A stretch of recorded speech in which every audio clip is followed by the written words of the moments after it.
ကြီးပါကွာနှလုံးသားကမင်းကိုကလိုချင်ခဲ့တာ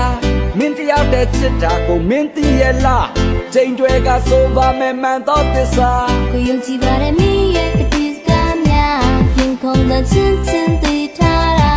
ချင်လာသူမင်းနဲ့ကိုနေချာသူချီနာထားတဲ့ချစ်ကြုံများရပ်ပြီးတရက်တစ်ပတ်ပြီးတစ်ပတ်ပို့ပြီးမြဲလာတဲ့တန်ရောစင်ချက်ပြီးချက်ရက်စီလက်တလို့ချင်များဖြစ်နေပြီမှန်ပြောရင်ကိုရဲ့ရင်ပန်းကြည့်တဲ့ကတော့ပန်းများပွင့်နေပြီကိုရဲ့ရင်ပန်းကြည့်တဲ့ကတော့ပန်းတွေပွင့်သွားပြီဘယ်သူကလောက်ချ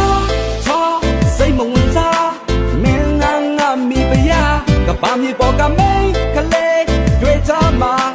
နင်းတာလာဆုံးမှာနေသူပဲလောက်ချစိတ်မဝင်စားနေဟာတိတ်ယောက်ျားပေတာဘာကြောင့်နေတဲ့မင်းသားတွေ့မကြိုက်ပါမင်းသားငါနှလုံးသားခုနစောက်တိုက်ခန်းတော့မှမိမထုံးမဲ့လင်းတဲ့အဲ့ဒီပပဝတီမင်းသမီးနဲ့တော့မှမလဲနိုင်ဘူးမင်းနဲ့ကိုယ်တိုင်ကြိုက်တော့လက်ကတင်ကိုရွှေနှမ်းတင်နေကိုချစ်သူအလားဆုံးလို့ကိုမျက်စိကမြင်နေစီစာကြောင့်တက်တဲ့ယောက်ျားတွေလိုအလှမပြင်းပဲတကြည်ခံညားတဲ့အသွင်းနဲ့ရင်ထဲဘဝင်နဲ့တဲ့ဒေရိုးကြီးဝင်ခဲ့အချစ်နဲ့တွေ့တဲ့ခါလောကကြီးတဲကမိန်းကလေးတယောက်ယူသွားပြီထင်တယ်ရိုမီယိုဂျူလီယာကိုလည်းကိုအားမချဘူးကွာ